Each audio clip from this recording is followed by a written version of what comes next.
எல்லா புகழும் இறைவனுக்கே. இன்றைக்கி நாம் தினை அரிசியில் புட்டு எப்படி செய்கிறதுன்னு தான் பார்க்க போகிறோம். எந்தெந்த மாதிரி செஞ்சு கொடுக்குறதுன்னு ஒரே குழப்பமாக இருக்கும். அதனால் இந்த மெத்தடில் நான் செஞ்சு கொடுக்குறேன், நீங்களும் ஃபாலோ பண்ணிக்கோங்க.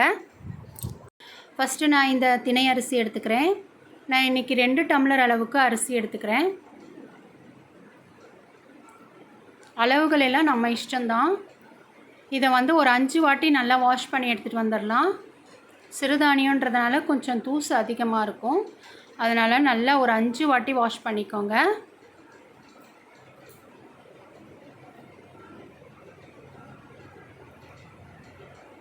இப்போ நான் நல்லா வாஷ் பண்ணி எடுத்துகிட்டு வந்துட்டேன். நல்லா க்ளீனாக இருக்குது. இது ஒரு அரை மணி நேரம் ஊற வச்சா போதும். அரை மணி நேரம் அப்படியே ஊறட்டும்.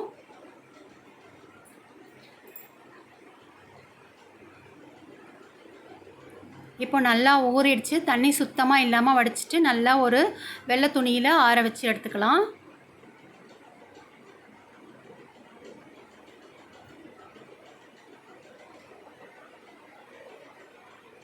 இப்போ பாருங்கள், நல்லா ஆறி வந்துருச்சு. இப்போ நம்ம மிக்ஸி ஜாருக்கு சேர்த்துக்கலாம்.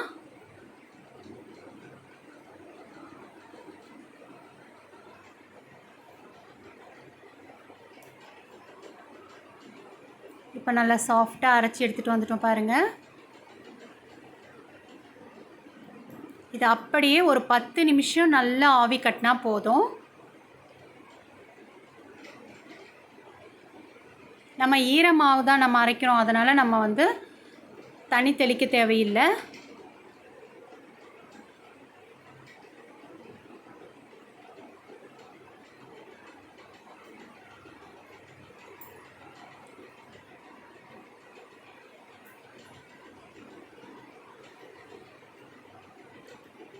இப்போ 10 நிமிஷம் ஆயிடுச்சு. மாவை ஒரு பவுலுக்கு மாற்றிக்கலாம்.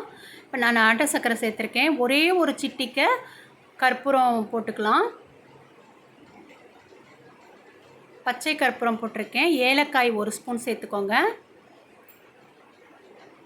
தேங்காய் 1 கப் அளவு சேர்த்துக்கோங்க, நல்லா தாராளமாக.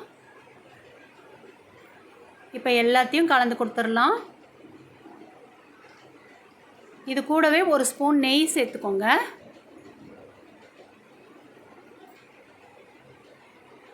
இதை குழந்தைங்க ரொம்பவே விரும்பி சாப்பிடுவாங்க. வேணும்னு கேட்பாங்க. அந்தளவுக்கு சூப்பர் டேஸ்ட்டாக இருக்கும். ரொம்ப ஹெல்த்தியான உணவு.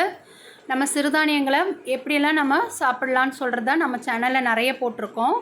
இந்த மாதிரியும் செஞ்சு கொடுத்து பாருங்கள், ரொம்பவே நல்லாயிருக்கும். வெள்ளை சர்க்கரை சேர்க்க வேண்டாம், நாட்டு சர்க்கரை தான் சேர்த்துருக்கேன். அடுத்த ரெசிபியில் பார்க்கலாம். சப்ஸ்கிரைப் பண்ணுங்கள். தேங்க்யூ.